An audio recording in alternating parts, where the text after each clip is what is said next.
A teenage boy steals his father's cow, sells it for 70 Korean won, buys a train ticket to Seoul. His father drags him back home.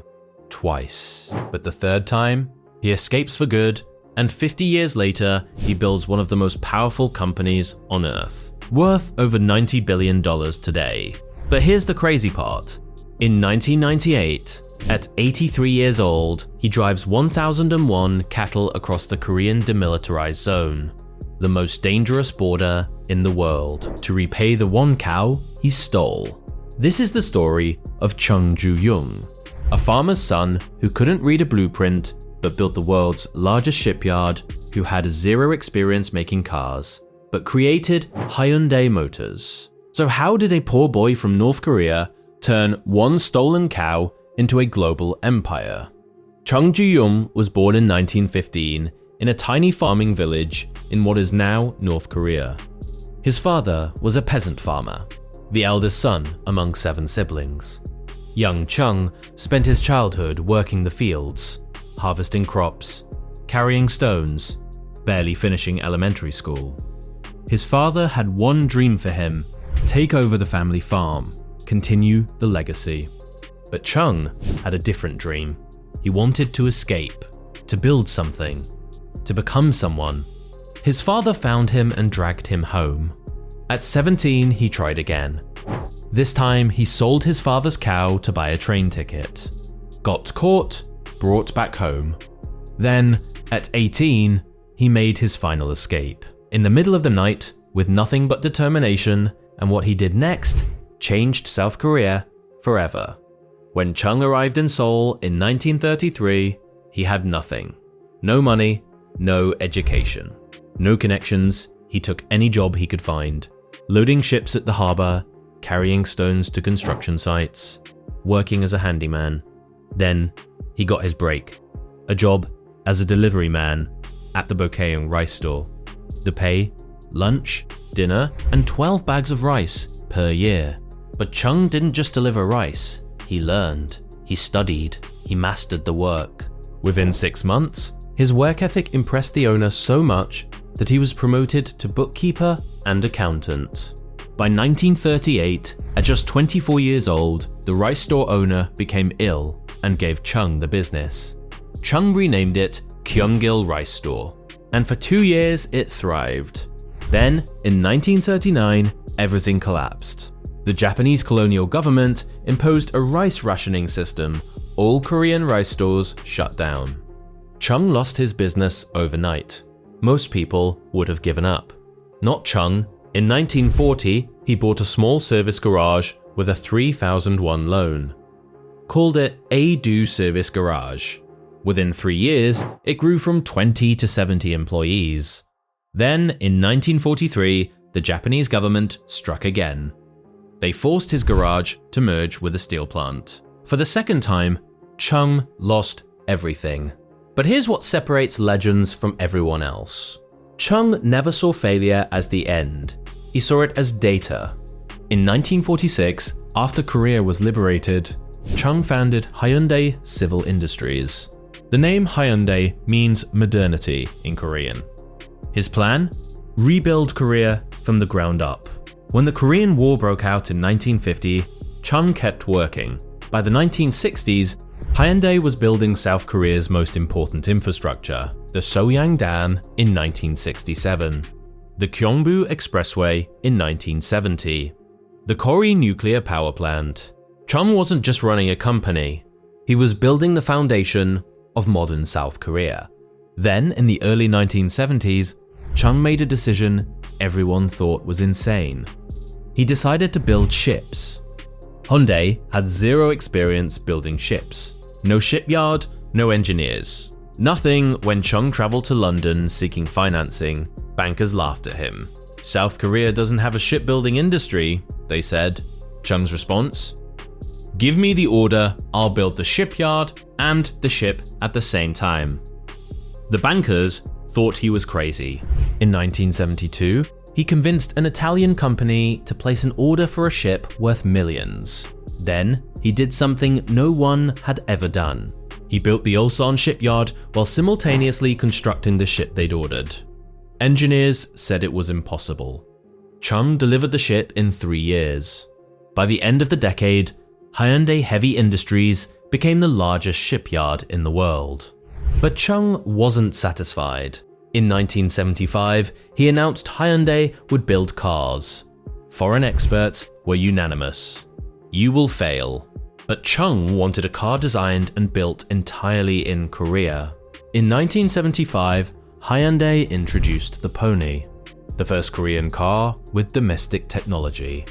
Then, in 1986, Hyundai launched the Excel in the United States.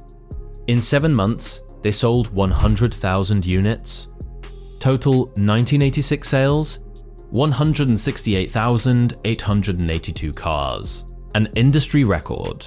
By the early 1990s, Hyundai became the only company in a developing country able to design and manufacture its own engines.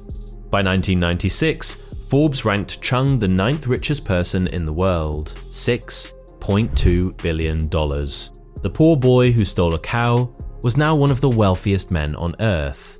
But the most incredible part was still to come. By the 19s, Chung had everything: money, power, influence, legacy.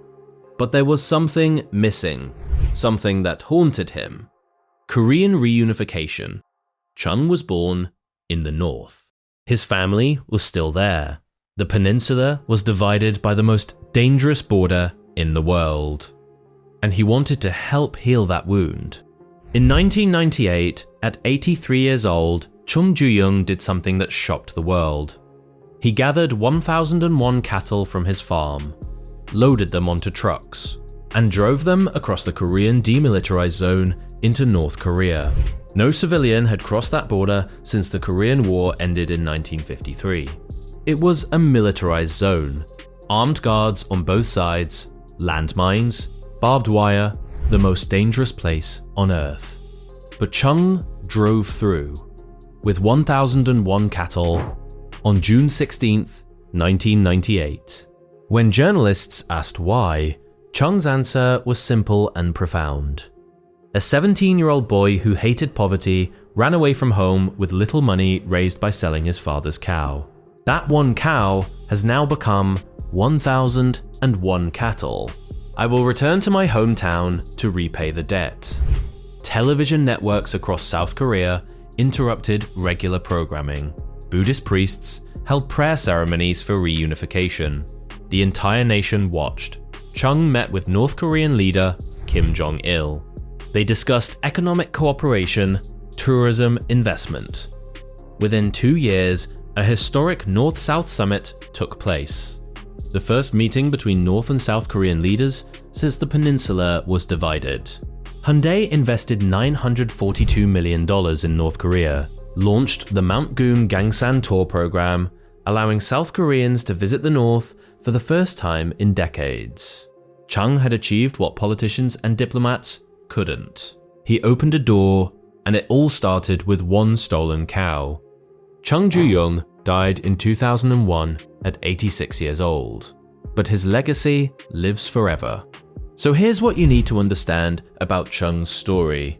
He wasn't born with advantages, he didn't have education or connections or money. He was a farmer's son who stole a cow just to escape poverty. But he had something more powerful than any of that. He had relentless determination, an unbreakable will, and a refusal to accept the word no. Chung was told no his entire life. No, you can't leave the farm. No, you can't run a business. No, you can't build ships without experience. No, you can't make cars without technology. No, you can't cross the DMZ. And every single time, Chung proved them wrong. He didn't just build a company, he built the infrastructure of an entire nation. The highways Koreans drive on, the ships that carry global trade, the cars that compete with Toyota and Honda, all because a teenage boy refused to accept his father's plan for his life. Today, Hyundai Motor Company is the third largest automaker in the world. Hyundai Heavy Industries is the largest shipbuilder on Earth. The Hyundai Group employs hundreds of thousands of people, and it all started with one stolen cow. Chung's philosophy was simple. It is failures rather than successes that teach us invaluable lessons. He lost everything twice before age 30, but he never stopped building. He turned poverty into power, setbacks into success, one cow into a global empire worth $90 billion. That's not just a business story. That's proof that where you start doesn't determine where you finish. And sometimes, the most dangerous thing you can tell someone is that they can't. If this story inspired you, hit subscribe and the bell icon so you never miss another incredible journey from poverty to billions. Drop a comment. What's the biggest obstacle you've overcome in your life? Thanks for watching.